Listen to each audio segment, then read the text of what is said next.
बोलो जयकारा बोल मेरे श्री गुरु महाराज की जय। सभी गुरुमुख प्रेमियों से सप्रेम जय सच्चिदानंद।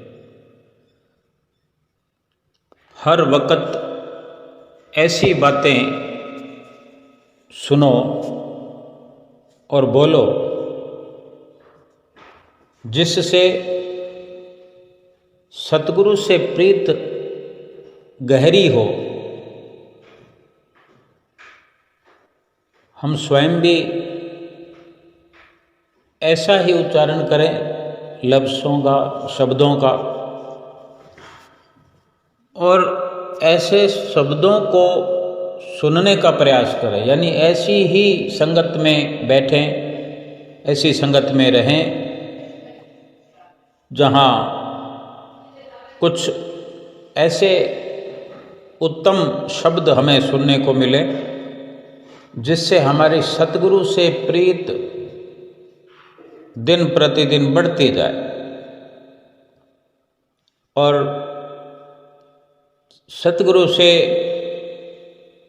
पुकार करें, परमपिता परमेश्वर से पुकार करें कि हे प्रभु, आप ही मेरे सच्चे हितैषी हैं, क्योंकि आप त्रिकालदर्शी हैं, आप अंतर्यामी हैं। इसलिए आपकी सम्मति से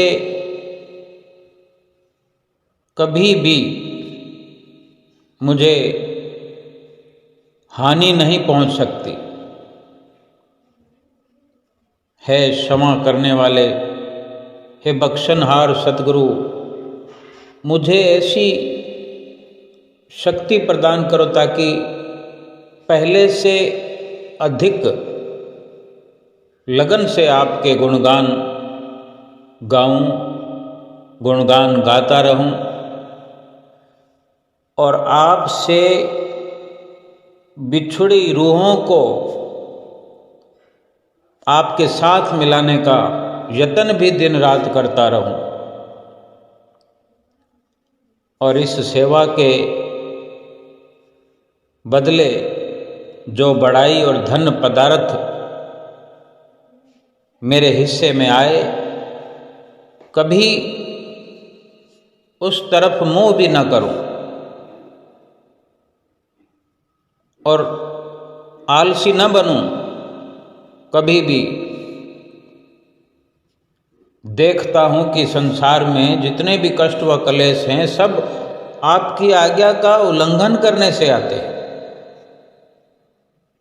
आपके वचन उनके कानों तक पहुंचाऊं जो लोग सांसारिक बातें सुनने में फिजूल समय गंवाते रहे हैं और गंवा रहे हैं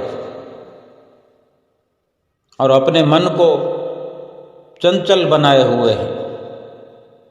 कितनी ही आपकी पुरानी रूहें हैं जो मेरे आलस्य और लापरवाही के कारण परम सुख की खान आपसे बिछड़ी पड़ी हैं।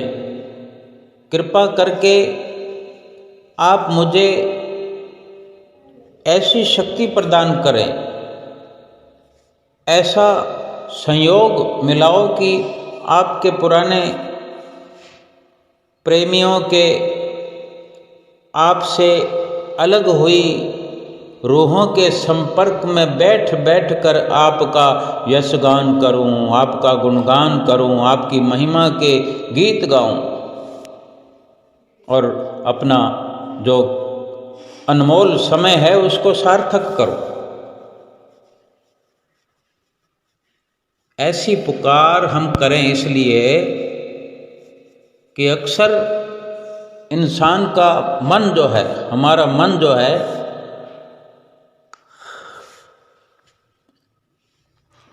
हर वक्त शिकवे शिकायतें करता रहता है। अपने दुखों का बखान करता रहता है।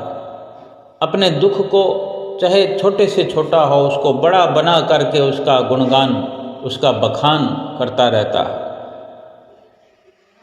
और अपनी आँखों से किसी को भी दुखी जानकर नहीं महसूस करता कि उसको कितना दुख है, क्या मैं उसका दुख कम कर सकता हूँ। ये हमारा स्वभाव रहा है। 84 लाख योनियों से ये हमारा स्वभाव बनकर चलता आया है और इस मनुष्य जन्म में भी अभ्यास के कारण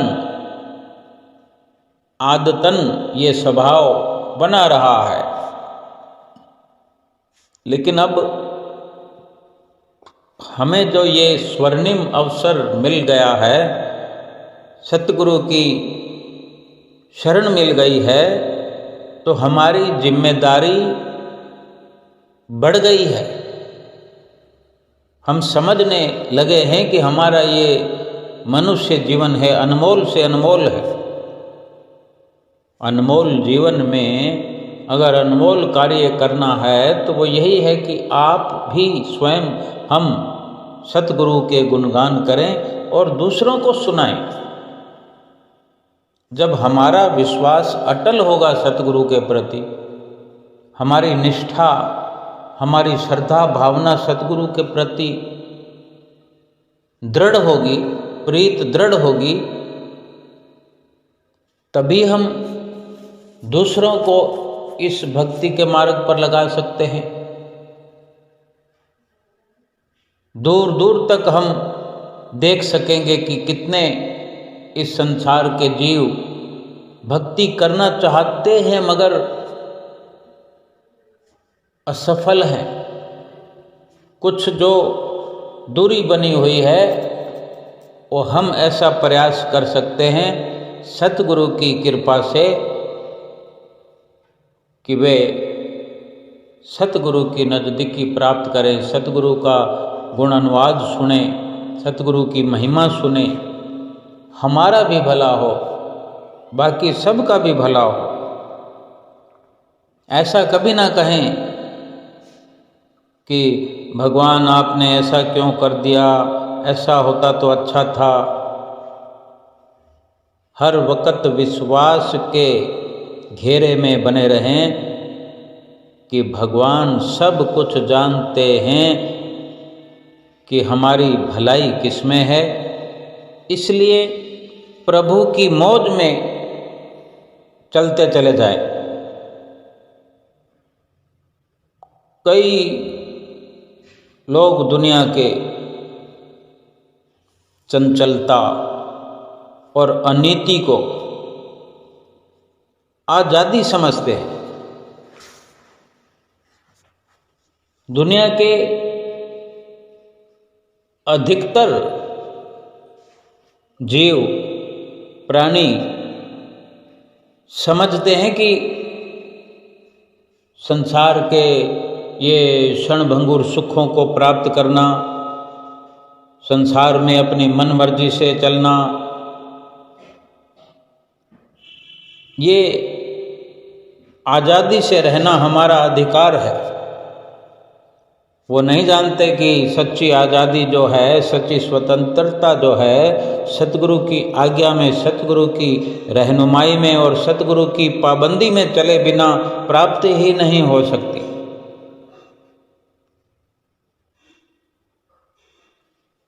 सतगुरु की आज्ञा की पालना अगर हम करते चले जाएंगे, सतगुरु की आज्ञा पर चलकर अपना जीवन व्यतीत करेंगे तो एक एक पल हमारा खुशियों भरा होगा। जब भी हमें वक्त मिले, समय मिले, प्रयास करें कि हमारी तरह दूसरे भी जीव गुरमुख बने, प्रेमी बने। बहुत से ऐसे अवसर हमें प्राप्त होते हैं कि हम भला कर सकते हैं, ऐसा भला कर सकते हैं, ऐसी भलाई कर सकते हैं कि इस जीवन में भी हमारा मंगल हो और परलोक भी हमारा मंगलमयी हो। दीपावली का ये पर्व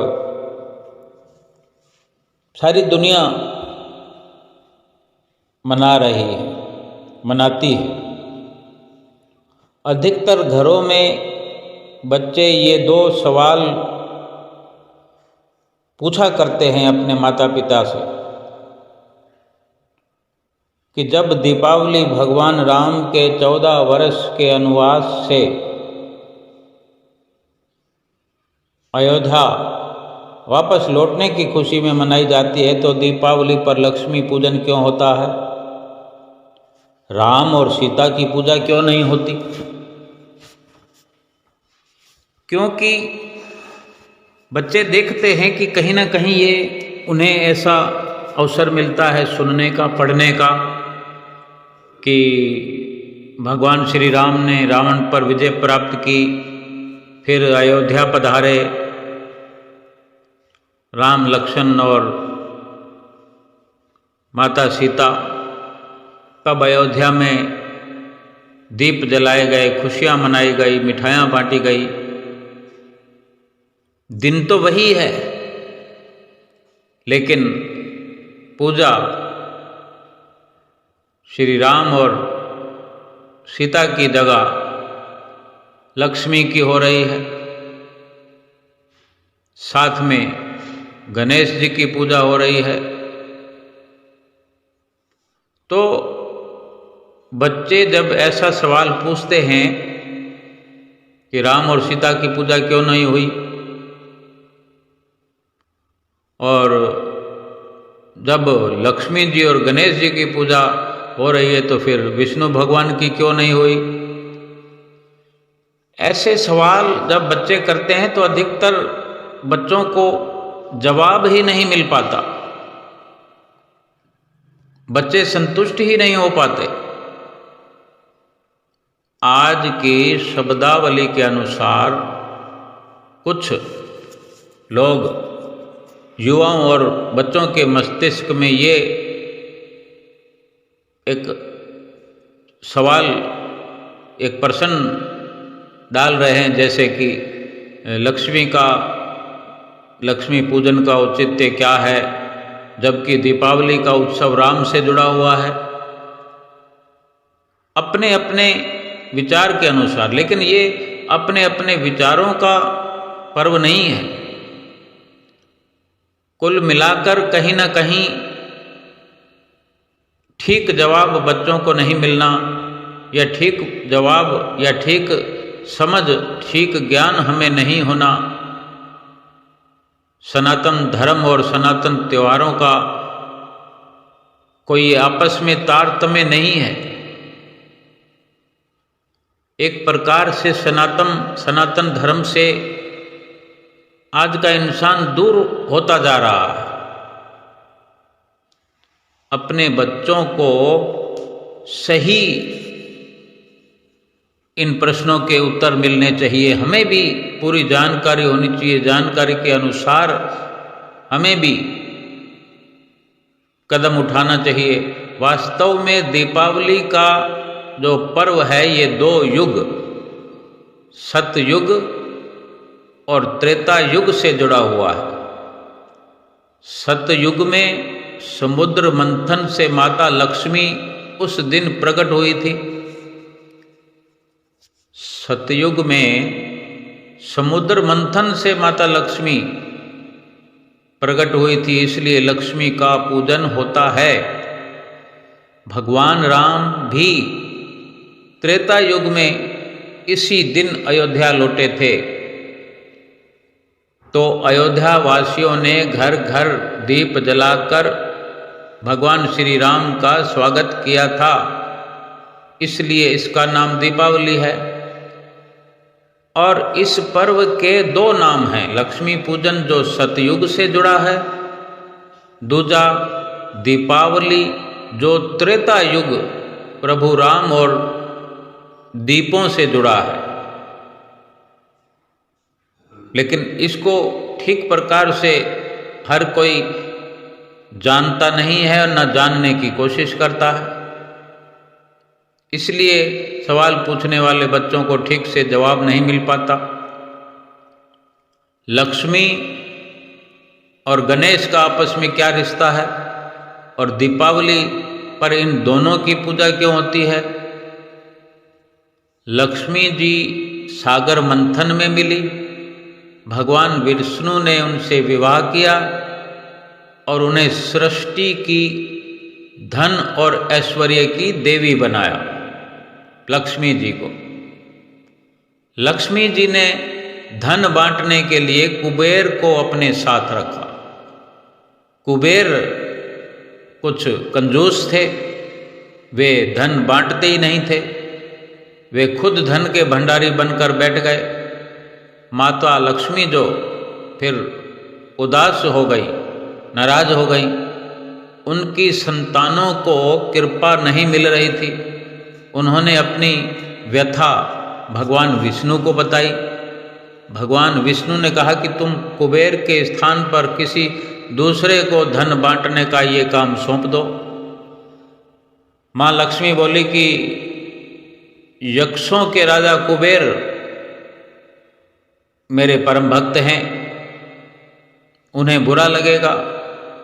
तब भगवान विष्णु ने उन्हें गणेश जी की विशाल बुद्धि को प्रयोग करने की सलाह दी। माँ लक्ष्मी ने गणेश जी को भी कुबेर के साथ बैठा दिया। गणेश जी ठहरे महाबुद्धिमान। वे बोले, माँ मैं जिसका भी नाम बताऊंगा उस पर आप कृपा कर देना, कोई किंतु परंतु नहीं। माँ लक्ष्मी ने हाँ कर दी। अब गणेश जी लोगों के सौभाग्य के विघ्न, रुकावट को दूर कर उनके लिए धन आगमन के द्वार खोलने लगे। कुबेर भंडारी देखते रह गए। गणेश जी कुबेर के भंडार का द्वार खोलने वाले बन गए। गणेश जी की भक्तों के प्रति ममता, कृपा देख माँ लक्ष्मी ने अपने मानस पुत्र श्री गणेश को आशीर्वाद दिया कि जहाँ वे अपने पति नारायण के संग न हो, वहाँ उनका पुत्रवत गणेश उनके साथ रहे। दीपावली आती है कार्तिक अमावस्या को। भगवान विष्णु उस समय योग निद्रा में होते हैं। वे जागते हैं। 11 दिन बाद देव उठनी एकादशी को माँ लक्ष्मी को पृथ्वी भ्रमण करने आना होता है। शरद पूर्णिमा से दिवाली के बीच के 15 दिनों में। इसलिए वे अपने संग ले आती हैं अपने मानस पुत्र गणेश जी को। इसलिए दिवाली को लक्ष्मी गणेश की पूजा होती है। ये कैसी विडंबना है कि देश और हिंदुओं के सबसे बड़े त्यौहार का पाठ्यक्रम में कोई विस्तृत वर्णन नहीं है, और जो वर्णन है वो अधूरा है। सभी ठीक प्रकार से अगर समझने की कोशिश करें, समझने की अगर जिज्ञासा हो तो अवश्य लाभ मिलता है। हम गुरुमुखों के जीवन में श्री गुरु महाराज जी ने हमेशा संसार से हटकर, संसार के विचारों से ऊपर उठकर, संसार से एक नई दिशा निकाल करके, एक रास्ता बना करके, भक्ति वाली राह चला करके हमारा मार्गदर्शन किया है, हमारी रहनुमाई की है और कर रहे हैं कि वास्तव में हम ये बाहर का जो भी पूजा पाठ का जितना भी आडंबर है, हम इनसे कहीं बहुत गहराई में, जो कि वास्तविकता है, अपने भीतर ही दीप जलाएं, भीतर ही पूजा करें, भीतर ही पाठ करें, भीतर की ओर हमें प्रेरित करते रहे हैं और कर रहे हैं। आज भी हमें ये समझने की विशेष जरूरत है कि भले ही संसार दुनिया अपने अपने विचारों से किसी पर्व को मनाए, लेकिन सच्चे गुरुमुख की एक विशेषता वो यही हो कि वो अपने सतगुरु के सानिध्य में, सतगुरु की रहनुमाई में हर दिन हर पल पर्व जैसा समझ करके व्यतीत करे। सतगुरु के दर्शनों का हर वक़्त पूरा पूरा हम लाभ उठाएं। सत्संग में समय मिलते ही हम पहुंचने की कोशिश करें, बैठने की कोशिश करें। किसी प्रकार की मान बढ़ाई इच्छा कामना करने के लिए सत्संग में न बैठें। सतगुरु के दर्शन किसी खास मकसद के लिए, संसारिक जरूरतों की पूर्ति के लिए करने न जाएं। यदि हम अपने सतगुरु के दर्शनों के लिए सत्संग में बैठा करेंगे तो हमें सत्संग में आने का लाभ अवश्य मिलेगा। नहीं तो फिर संसारिक कामनाओं के साथ अगर हम सत्संग में या सतगुरु के दर्शनों में पहुंचेंगे तो फिर बेकार होगा हमारा पहुंचना।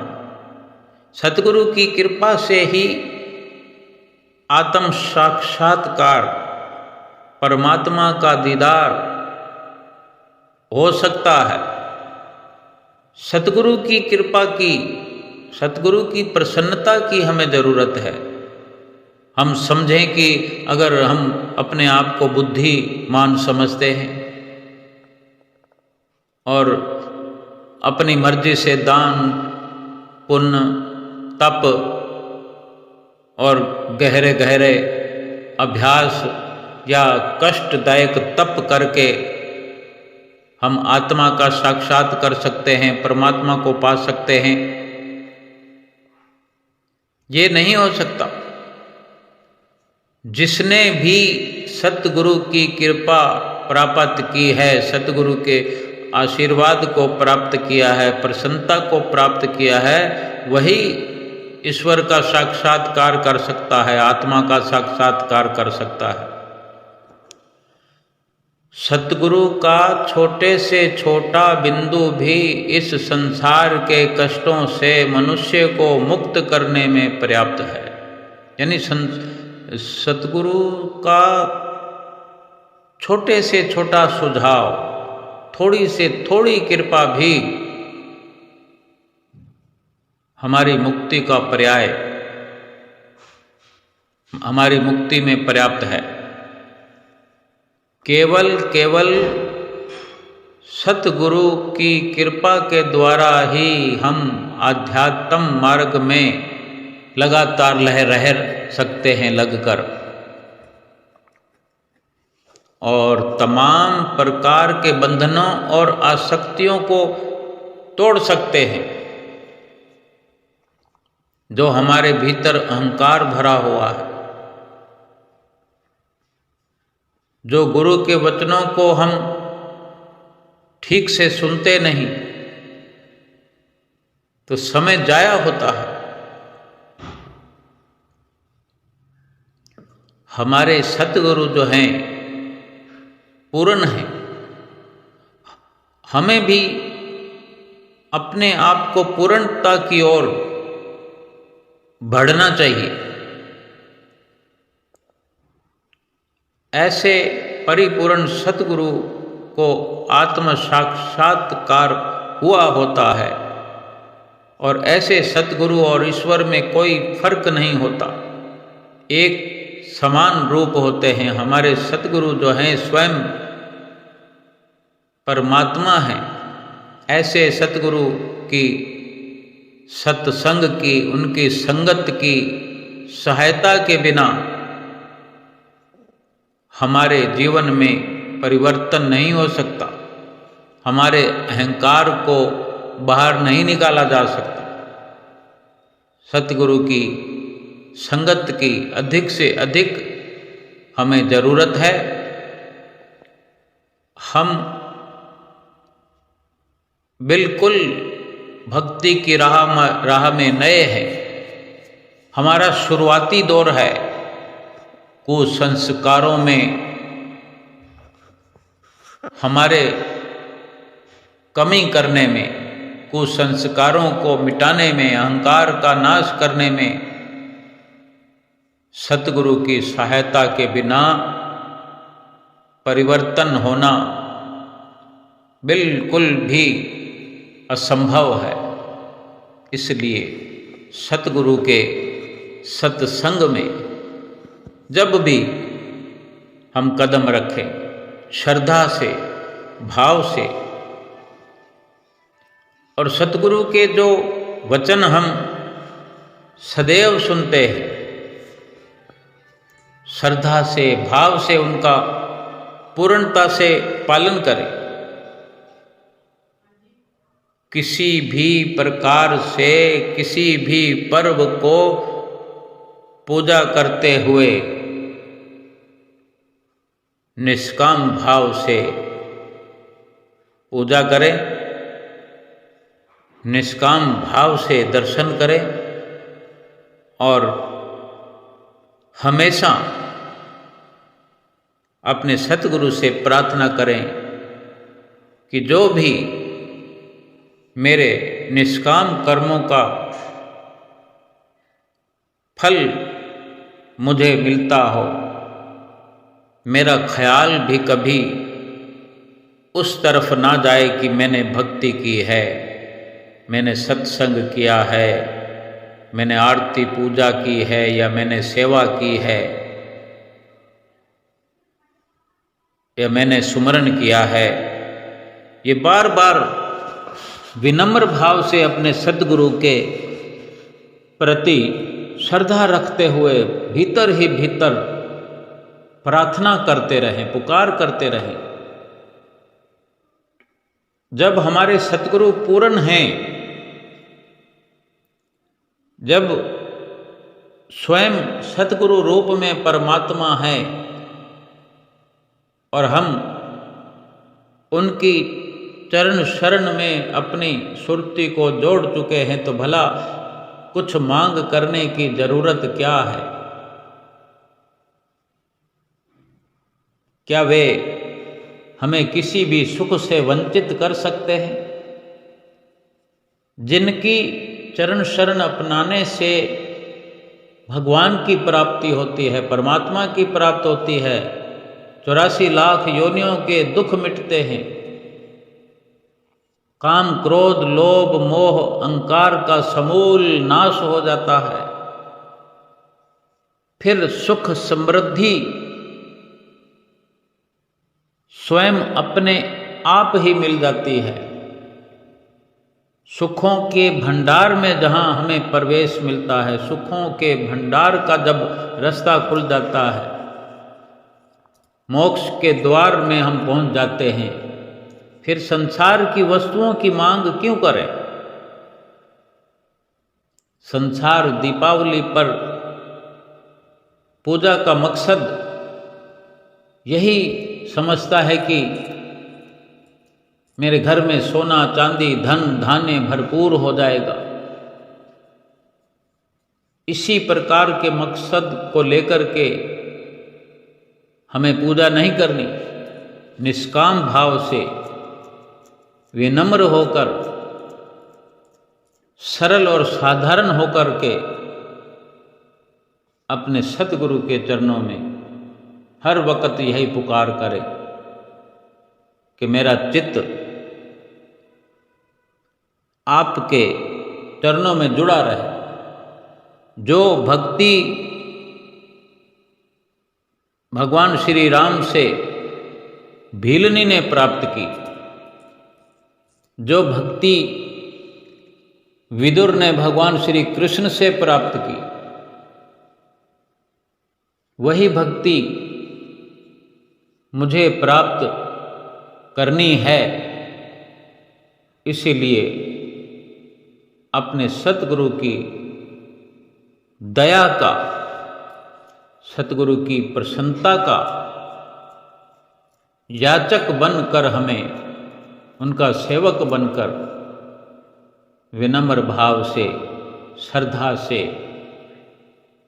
प्रेम से उनका पूजन आराधन जो कि हमें नित्य प्रति बताया जाता है कि श्री आरती, पूजा, सेवा, सत्संग, सुमरन, दर्शन, ध्यान, श्रद्धा सहित जो नित्य करे निश्चय हो कल्याण। ये महापुरुषों ने एक वरदान हमें अपने वचनों में दे दिया है कि जो इन वचनों की परिपालना करेगा उनके लिए ये निश्चित रूप से